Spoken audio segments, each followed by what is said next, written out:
Pregnancy में कई बार हम कंप्लेन करते हैं, यार कुछ ठीक नहीं चल रहा, प्रॉब्लम है, ये प्रॉब्लम है, वो प्रॉब्लम है, लेकिन कई बार हमसे ही मिस्टेक हो रही होती है। क्या मिस्टेक्स होती हैं? कुछ कॉमन मिस्टेक्स हैं जो लगभग प्रेग्नेंट मॉम्स के साथ कम या ज्यादा हुई होंगी, तो उनके बारे में चर्चा करेंगे। उसको खत्म कैसे करें, उसको दूर कैसे करें, उनसे बचें कैसे, ये सारे टिप्स आज मैं शेयर करने वाली हूँ। Hello and welcome again to YouTube mom channel. Friends, जब आप प्रेग्नेंट होती हैं तो आपको क्रेविंग्स भी होते हैं, आपको रेस्ट की भी नीड होती है। कई चीजों से मन उठ जाता है कि उसकी स्मेल से प्रॉब्लम है, खाने का मन नहीं करता, ऐसी चीजें तो बहुत कॉमन है।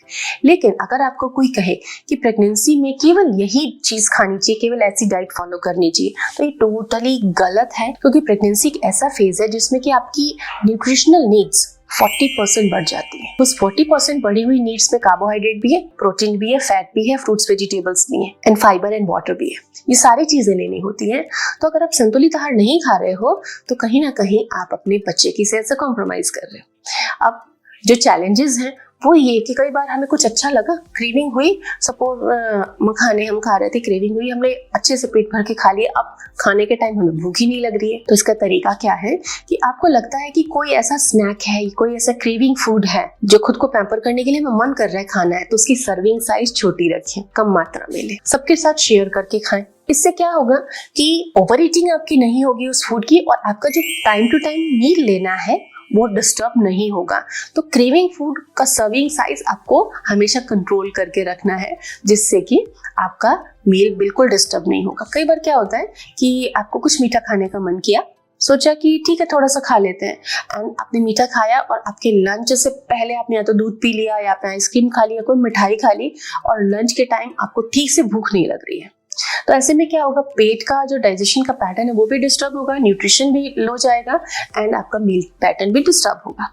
तो ऐसे में हमेशा याद रखिए कि कभी भी खाना खाने से पहले मीठी चीज या दूध का सेवन या चाय का सेवन आप न करें, एटलीस्ट 1.5 घंटा। और जैसे आप खाना खा लेते हैं तो उसके बाद में 15-20 मिनट, आधे घंटे बाद कुछ भी जो मीठा आपको खाने का मन हो रहा था खाएं। ऑटोमेटिकली आप कम खाएंगी, ऑटोमेटिकली आप उसको बहुत ज्यादा अमाउंट में नहीं खा पाएंगी। तो इस तरीके से आपने उसको खाया, उसका स्वाद लिया, लेकिन ओवर ईटिंग नहीं की, क्योंकि मीठी चीजें बहुत ज्यादा क्वांटिटी में आपको प्रेगनेंसी में नहीं खानी चाहिए। तो ये कुछ टेक्निक है कि आपने उसको खुद का अनुशासन बनाया कि खाना खाने के बाद खाना है, और इस तरीके से आप उसके साइड इफेक्ट से बच जाते हो।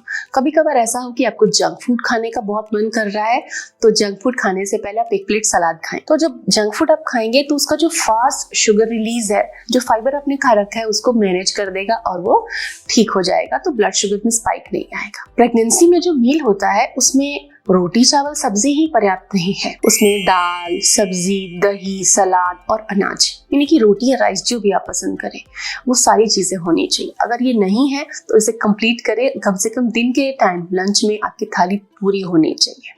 क्वांटिटी आप कम रख सकते हैं, लेकिन वैरायटी सारे फूड ग्रुप्स की होनी जरूरी है। कई बार हमें नींद आ जाती है और हम सो जाते हैं दिन में, और हमारा जो मील का टाइम है वो स्किप हो जाता है। तो ऐसे में क्या करें, तो आप अपने सोने का टाइम शेड्यूल करें। सेल्फ डिसिप्लिन तो लाइफ में बहुत इंपॉर्टेंट है। अगर आप प्रेग्नेंट हैं तो जो सेल्फ डिसिप्लिन आप अपने साथ फॉलो करेंगी वही क्वालिटीज आपका बेबी भी आपसे सीखेगा। सेल्फ डिसिप्लिन का मतलब ये है कि जो काम जिसका समय करना चाहिए हम उसी समय करें।